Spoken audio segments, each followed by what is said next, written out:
തട്ടിടുക എന്നിട്ട് ഇങ്ങനെ കാളാഞ്ചി, ചെമ്പല്ലി, ആവോലി, അയില, കരിമീന്, ഞണ്ട്, കൂന്തള്, എരുന്ത്, ചിക്കൻ. അപ്പോൾ നമ്മൾ ഇന്നത്തെ ഉച്ചഭക്ഷണം ശിവൻസ് ലഞ്ച് ഹോമിലാണ്. അത് നമ്മളുള്ളത് തിരൂരിലാണ്, തിരൂർ പുല്ലാനിയിലാണുള്ളത്. അപ്പോൾ നമുക്ക് ഉള്ളിലത്തെ കാഴ്ചകൾ കാണാം. എന്തൊക്കെ ഇവിടെ കഴിക്കാനുള്ള സ്പെഷ്യൽ എന്തൊക്കെയുള്ളത് നോക്കിയിട്ട് വരാം. പോയി കയറി ചെന്നപ്പോൾ തന്നെ ഓർഡർ പ്രകാരമുള്ള ഫിഷ് ഐറ്റംസ് ഒക്കെ വറുത്ത് കോരി ചേച്ചി പ്ലേറ്റ് കിട്ടുന്നുണ്ട്. ആൾക്കാരൊക്കെ അതിന് വെയിറ്റിംഗ് ആണ്. നല്ല ക്രൗഡ് ഉണ്ട്. ഇല വന്നിട്ടുണ്ട്, നമ്മൾ കഴിക്കാൻ സെറ്റ് ആവണം. ഇല ഇട്ടപ്പോൾ തന്നെ പിന്നാലെ ഐറ്റംസുകളൊക്കെ വന്നിട്ടോ.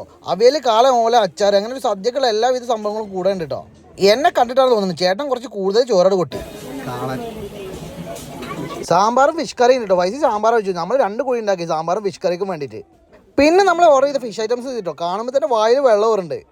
നാട്ടിൽ വന്നിട്ട് ഫസ്റ്റ് ഞണ്ടാണ് ട്രൈ ചെയ്തത്. ഞണ്ടെന്ന് ഒരു ലെഗ് പീസ് എടുത്ത് നമ്മൾ കഴിച്ചു നോക്കിട്ടോ. നല്ല ടേസ്റ്റ് ഉണ്ട്. അതിൻ്റെ കൂടെ തന്നെ കൂന്തലും കക്കി നമ്മൾ ടേസ്റ്റ് ചെയ്ത് നോക്കി. അതും രണ്ടും ഒന്നും പറയാമല്ലോ, ഒക്കെ ഒന്നിനൊന്നും മെച്ചാണ് കേട്ടോ. ഫിഷ് വന്നപ്പോൾ നമ്മൾ ചോറ് തന്നെ മറന്നു പോയിട്ടോ. അങ്ങനെ ചോറും സാമ്പാറൊക്കെ കൂട്ടി കഴിച്ച് നമ്മൾ കഴിച്ചു. നല്ല ടേസ്റ്റ് ഉണ്ട് കേട്ടോ. എല്ലാവരും നല്ല ആസ്വദിച്ച് കഴിക്കുന്നുണ്ട്. ഫാമിലി ആയിട്ടോ ഫ്രണ്ട്സ് ആയിട്ടോ പുറത്ത് പോയിട്ട് ലഞ്ച് കഴിക്കാൻ പ്ലാൻ ഇടുന്ന ഒരാളാണെങ്കിൽ നിങ്ങൾക്ക് പറ്റിയൊരു സ്പോട്ടാണ്ടത്. വയറ് നിറച്ച് ചോറും അതുകൊത്ത മനസ്സ് നിറക്കുന്ന ഫിഷുകളും എല്ലാം ഇവിടെ അവൈലബിൾ ആണ് കേട്ടോ. അപ്പോൾ ലൊക്കേഷൻ മറക്കേണ്ട മക്കളെ, തിരൂർ പുല്ലാനിയാണ് ഈ ലൊക്കേഷൻ വരുന്നത്. നമ്മൾ ലൊക്കേഷൻ പിൻ ചെയ്ത് വെച്ചേക്കാം.